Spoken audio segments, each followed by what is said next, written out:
mesatare, zanje në porte e paskeruvet, qysh preje gjedo bashe muji. Një pyetje specifike. Po. A kene kujtim të veçantë të treguar nga babai për Migjenin? Tregimet e veçanta kanë qenë vetëm takimet e tia kur ai vinte një herë në muaj për të marrë siç duket në një orientim në gjë të Migjeni. Dhe këto kanë qenë dy ato gjërat më të veçanta që i ka thënë babai të shkruar dhe që janë botuar edhe në veprat e Migjenit. E para që i ka thënë, po ti pse nuk shkruan? Dhe ky ka thënë, po unë s'di të shkruaj. Dhe Migjeni është kthyer. Po ti je mësues. Ne nuk na duhen që ti të bësh vepra të mëdha, ato që tash. Ne na duhen vepra të cilat ti shërbejnë njerëzve të zakonshëm popullit. Vazhdojmë me Zotin Engjëll.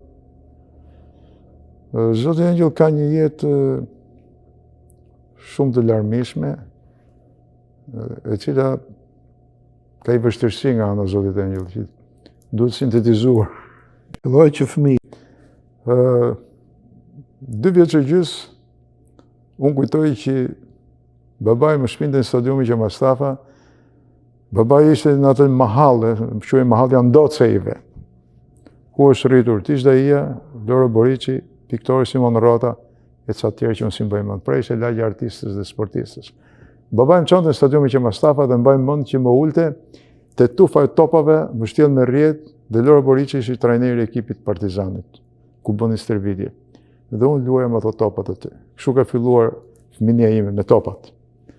Pastaj fëminia ime u pasurua me dëshirën për të qenë shofer, që fëmijë. Pastaj ndikimi i familjes ishte ajo që quhet lexim libri.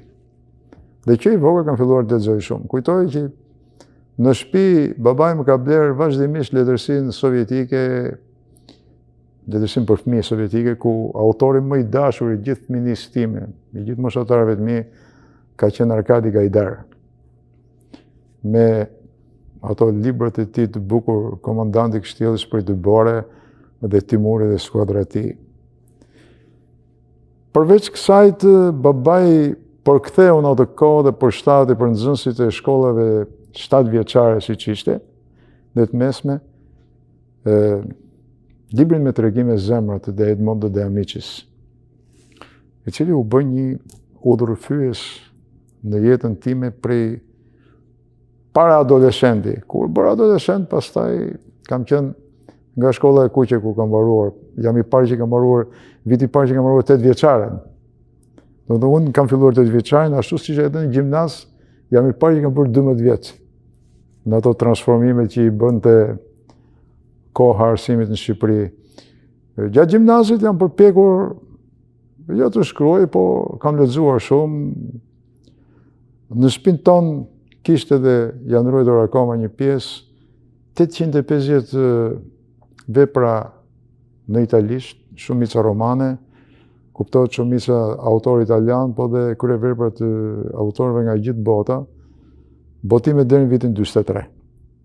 Pra një pjesë babai solli nga Italia, një pjesë mbajnë vulun e librarive të Shkodrës. Ato unë i preka pak me dorë se ç'a ndote, e keni provuar dhe ju, ne mësonim rusisht në shkollë. Dhe rusishtja, o do na hynte në kokë me zor se ishte ka o s'ka. Pastaj në gjimnaz unë përveç rusishtës fillova dhe frëngjishten dhe nuk pata kohë të mësoj gjë tjetër, por edhe të filloj të shkruaj. Ndodhi që fillova të shkruaj kur isha në universitet, që nga revista Fatosi, Pioneri, Gazeta Studenti e këto që ishin. Pastaj në 2 vitet e fundit të universitetit u përpoqja të shkruaj skenar për kinostudion. Çfarë deki ishe? Letërsi, gjuhë letërsi shqipe. U përpoqja të shkruaj skenar dhe modelet, ose të mos themi frymëzimet, modelet e të shkruarit skenar ishin më shumë, ato që kisha lexuar, që kisha marrë këto, ishin portretet. Dhe më kujtohet që skenarin e parë që e kam shkruar dhe që u aprovua edhe në kinostudio ishte për një qitëse kampione shqiptare që ka qenë, që doli dhe kampione Europe, e shkrova ato, në qumë kino studia aprovum, nuk u gjyrua. Nuk u gjyrua, në atë kohë do gjyroj skenari një studenti. Edhe, ajo më mbeti në mundi mua, dhe unë shkrova dhe një tjetër, sa isha mësues në Burrell, në arsim, mos i morova universitetin, sa isha atje vazhdova prapë të shkruaj, po që botoja shumë pak, fillova të botoj, pastaj e të Gazeta Zërinis, fillova të botoj. Ju kujtohet ju që faqja e tretë e Zërit Rinis, çdo të shtun ishte faqja letrare. Fillova të botoj atje reportazhe nga miniera, sepse unë punoja në një shkollë, po ai fshati ishte fshat edhe qendër miniere në rrethin e Matit. Kam shkruar për shoferët, kam shkruar për kooperativistët, kam shkruar për të gjithë, veçanërisht për shoferët, edhe tregime. Dhe kjo më bëri që unë të filloj të mendoj si babai im, që a do bëhem letrar, s'do bëhem, a duhet shkruar, s'do shkruar. Pastaj erdhi puna që mas 5 vjetësh mbush ato normën që kërkonte Partia e Punës dhe ideologjia e kohës, që kush mbronte universitetin do shkonte patjetër 5 vjet jashtë Tiranës. Kur ktheva në televizion, pastaj ishte një zog i ri në televizion. Cilin vit? Në vitin 1981. 81 që kemi filluar. Ndërsa emisionin e parë kam bërë në korrigun e vitit 1980. Kam bërë një emision. Të kujtojnë? Më kujtohet. Ka qenë emisioni Enciklopedia televizive që jepe çdo të diel. Të emision në kishte si redaktor Petro Lati, ishte dhe moderatori i këtij emisioni, ishte një redaktor tjetër, Marie-Glen Sheun, që sot jeton në Amerikë. Edhe në atë emision, që nga titulli Enciklopedia televizive, më thanë mua gjej 3 tema që t'i bëjmë. Dhe më kujtojnë 2 nga temat, të tretën nuk e mbaj mend, po tema parë ishte Rembrandti, piktori famshëm holandez. Tema dytë ishin shpimet e naftës në det, që në atë kohë ishin të padëgjuara.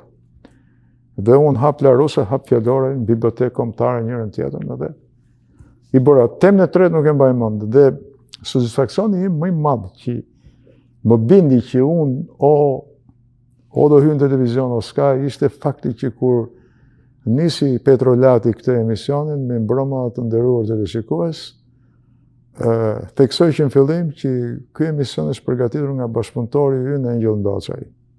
Domethënë, s'kishte lumturi më të madhe, por një djalë 25 vjeç që ti përmendej emri ditën e diel. Respektoshe shumë atëre. Kështu që kjo më bindi që duhet punoj dhe pastaj si erdhën punët, fillova punë në televizion në 81-shin. Po emisioni juaj i parë që keni bërë vetë? Këtë po të them. Emisioni i parë në Tropoj. Një ditë shkurti, nisemi për Tropoj, na kap nata binde bërë. Mezi arritëm, kemi pas mikrobuzët polak njësa. Mezi ngjiste atë qafën e malit e që ishin ato. Me jo të shkum.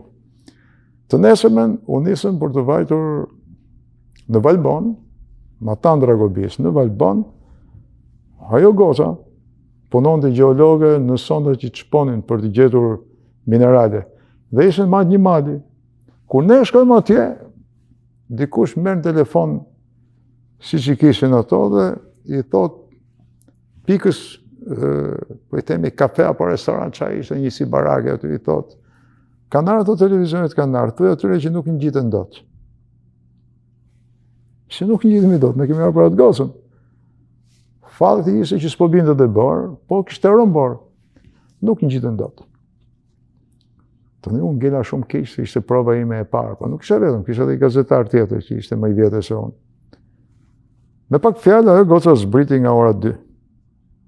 Dhe unë kam bërë intervistën e parë me atë gocën, jo ke sonda, po e kam bërë në Valbon, ku sot është ajo pika turistike e famshme.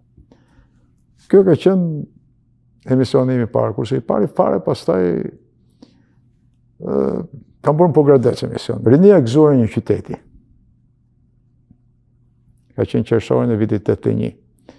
Bili kujtoj që kemi vajtur me një makinë, me një grup tjetër xhirimi, se atëherë ishte ngushtësi edhe për makina, Dhe në grupin tjetër xhirimi ishte Mevlan Shanaj që shkonte për të bërë Lazgush Poradecin, portretin e tij.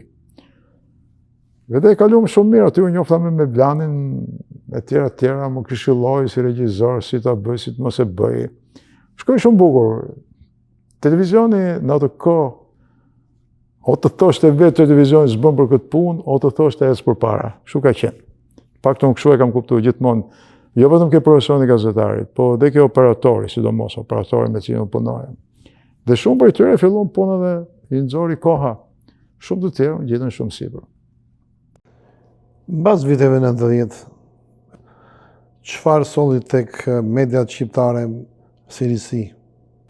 Tani unë do të flas për televizionin në vitin 1989, kur unë bëja akoma emisionet e rinis, kisha regjisor Pedri Bozon.